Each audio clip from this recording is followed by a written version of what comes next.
ยายบอกนั่งรออยู่นี่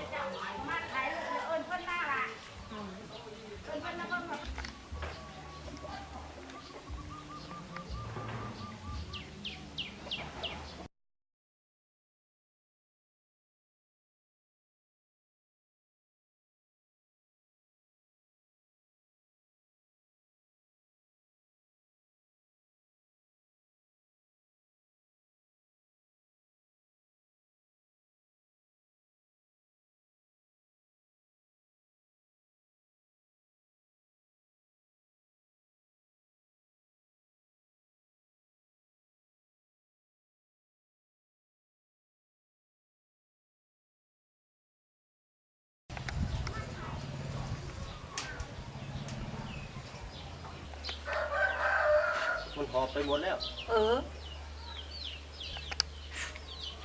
อันพ้นตกมาก็ลงไปอยู่บ้านเองตอนนี้พ้นก็อยู่ข้างล่างก่อน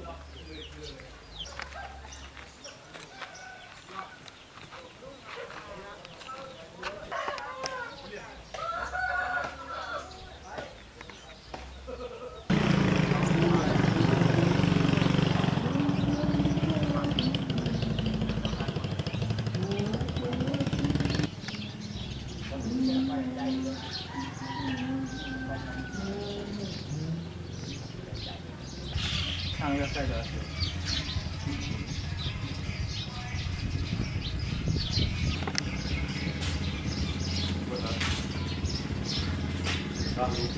ยายไม่มีบ้านอยู่อยู่ทางใต้ก่อนย้ายอยู่ข้างล่างก่อนจ้าแล้วถ้ามันมาอีกแล้วมาอีกไปอยู่บ้านลูกก่อนเนาะลูกมีตอนนี้มีหน่วยงานราชการเข้ามาช่วยเหลือยังครับยังไม่มีจะไม่มีหน่วยงานราชการเข้ามาช่วยเหลือจ้าก็ยังมันช่วยวะผู้ใหญ่บ้านก็ไม่เห็นจะก็ไปไหนไปจากจังหวัดเดียวก็มาแม่นบอก